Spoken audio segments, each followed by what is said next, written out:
আশুলিয়ার বাসিন্দা সালমা বেগম গার্মেন্টসে কাজ করায় সকালে উঠেই তাকে নিতে হয় রান্নার প্রস্তুতি।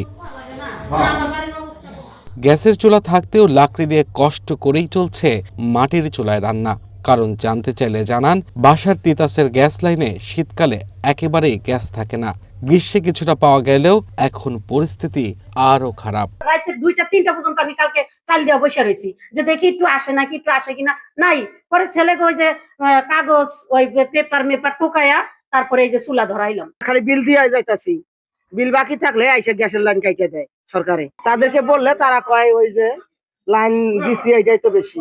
গ্যাসের সমস্যা আজকে থেকে 5 থেকে 6 বছর হয় গ্যাস পাইতেছি না। এর আগে আমার গ্যাসের সমস্যা আইসে রাইজার কাটবার লেগে, রাইজার কাটছে 3 লক্ষ টাকা দিয়ে আমি এই গ্যাসের লাইন আবার আনছি আবার 2.5 বছর গ্যাস পাইনি।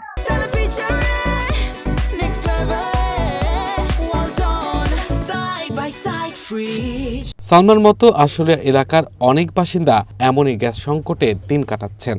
মধ্যরাতে 2-1 ঘন্টার জন্য গ্যাস এলেও দিনের বেলা কোনো গ্যাস মিলছে না, অথচ মাস শেষে বিল দিতে হচ্ছে ঠিকই। বাধ্য হয়ে সিলিন্ডার বা লাকড়ির চুলায় রান্না করতে হচ্ছে তাদের। 10 বছর ধরে আমার গ্যাস নাই। 20টা রুম, আমার 4-5টা রুম ভরা থাকে আর সব রুম খালি।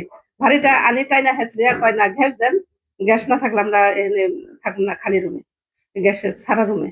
যেখানে গ্যাস আছে আমরা সেখানে 10 পয়সা বেশি দিয়ে বাড়াইলেও থাকবো। গ্যাসের সমস্যা 10 বছর হলে আমরা গ্যাস পাচ্ছি না এবং আমাদের ভাড়াটা থাকছে না। আমরা ঋণগ্রস্ত, আমরা তো গ্যাস বিল ঠিকই দিচ্ছি, তাহলে আমাদের গ্যাস থাকে না। আগে তো একটু জ্বলছে, এই ধারিং একবারই জ্বলে না।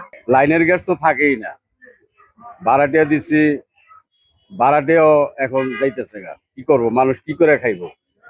মানুষ যে বেতন আদি পায় এতে মানুষের তো ঘর ভাড়া দিব না, গ্যাস বিল দিব না, তারা খাইবে।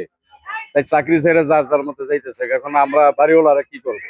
বাধ্য হয়ে এলপিজি সিলিন্ডার কিনতে চাইলেও সেটিও এখন বাজারে মিলছে না। আর যে দামে বিক্রি হচ্ছে তাও নিম্ন আয়ের মানুষের পক্ষে কেনা সম্ভব নয়। একই সাথে এর প্রভাব পড়ছে ব্যবসা বাণিজ্যেও। নানাভাবে বিষয়টি ঊর্ধ্বতন কর্তৃপক্ষকে বারবার জানানোর পরও কোনো সুরাহা হয়নি। 5 দিন আগে থেকে বোতল আমি 1100, 1150, 1200 করে পাইছি। ইদারিং যাবত যে আমি 1500 টাকা 1600 টাকাতে বোতল কিনে, তাও এখন আমি বোতল পাচ্ছি না। মানে আমার এলাকাতে রোড দিয়ে গাড়ি যায়, গাড়ি খাড়া করাই তো বাইকে বোতল বেচব না, বোতল ডিলার নিষেধ দৌড় দেয়। প্রত্যেকটা বোতল আমার খালি, আমার কাস্টমার সব না খাই রয়েছে। গ্যাসের গাড়িও আছে, তারপরে কয় নাই এবার বলে গ্যাস নাই। এরকম পরিস্থিতি হোটেলও চালাই পাচ্ছে না, এখন তো হোটেল বন্ধ হয়ে যাবে। বছরের পর বছর বিল দিয়েও কেন গ্যাস পাওয়া যাচ্ছে না, এর কোনো উত্তর নেই তিতাস কর্তৃপক্ষের কাছে। আমাদের যে ডিমান্ডের তুলনায় সাপ্লাই কম, এবং এই কম থাকার কারণে যারা অবৈধ করতেছে তাদের জন্য অবশ্যই শর্টেজের পরিমাণটা আরও বেড়ে যাচ্ছে, যার ফলে যারা বৈধ গ্রাহক তারাও কম পাচ্ছে। আমাদের জনগণ যদি অ্যাওয়ার হয় তাহলে অবশ্যই এই ধরনের অবৈধ যে গ্যাস সংযোগ থেকে তারা বিরত থাকবে। আসলে গ্রাহক সংখ্যা প্রায় 13,000। তাদের এক চুলার জন্য 990 এবং 2 চুলার জন্য 1080 টাকা প্রতি মাসে পরিশোধ করতে হয়। Abdul Al Mamun, one national desk.